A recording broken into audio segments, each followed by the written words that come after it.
Joan of Arc was born in 1412 in Domremy-la-Pucelle, France. She was one of 5 children born to Jacques d'Arc and Isabelle Remy.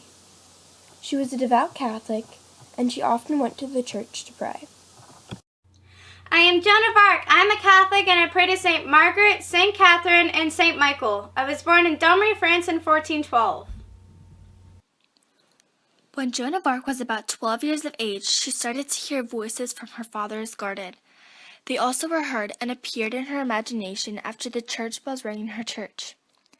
She claimed that the voices were saints through whom God was addressing her. She identifies the French saints as St. Michael, St. Catherine, and St. Margaret. At first, she was afraid of them, but became used to the voices along the way. To Joan, St. Michael appeared to her as a handsome man, and St. Margaret and St. Catherine appearing as nothing but faces.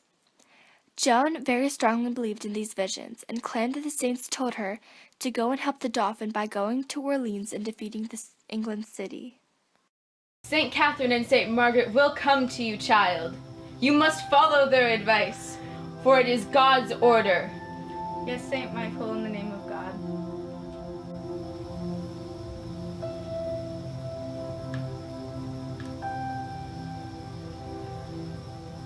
I must now fight for God's army.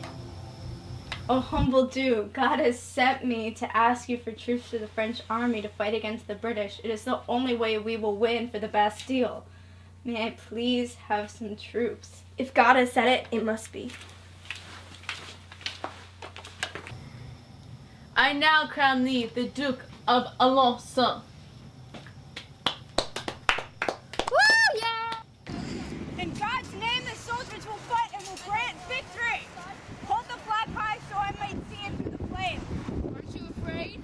I'm not afraid. I was born to do this. In God's name, forward, Bowman!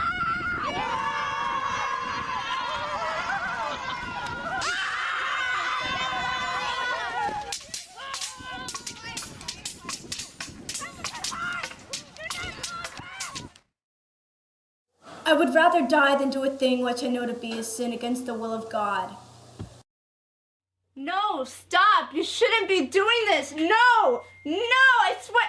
I'm burning! I was right! God, in God's name, I was right! No!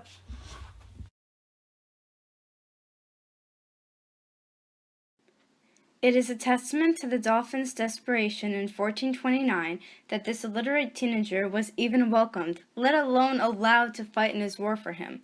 But now Joan of Arc stands as a symbol for feminism and French nationalism.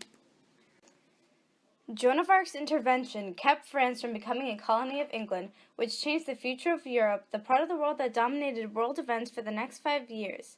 She really impacted France more than she did the world.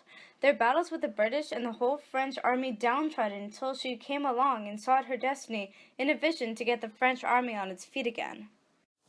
What was amazing is how she would go into these battles, win, and come back alive. It was said she was a great leader who inspired the troops, and she was a great fighter as well. She was quite impressive. Then she got too powerful, and that was her demise. Her own kind did her in. They had a hero, and they became afraid of her. Her world impact was that she was a woman, and she did something with an army that a quote-unquote macho man of the time could not do. Sexism, also known as gender discrimination, is prejudice or discrimination based on a person's gender. It can affect women of any age and is prevalent both in schools and in household environments. It is frequently based in traditional gender stereotypes. Gender stereotypes are generalizations about the characteristics of the behavior of women and men. There are 4 basic kinds of gender stereotypes: personality traits, domestic behaviors, occupations, and physical appearance. The traditional female stereotype is to marry, have children, and put her family's welfare before her own, to be loving, kind, caring, nurturing, and sympathetic while at the same time being sexy and beautiful for men.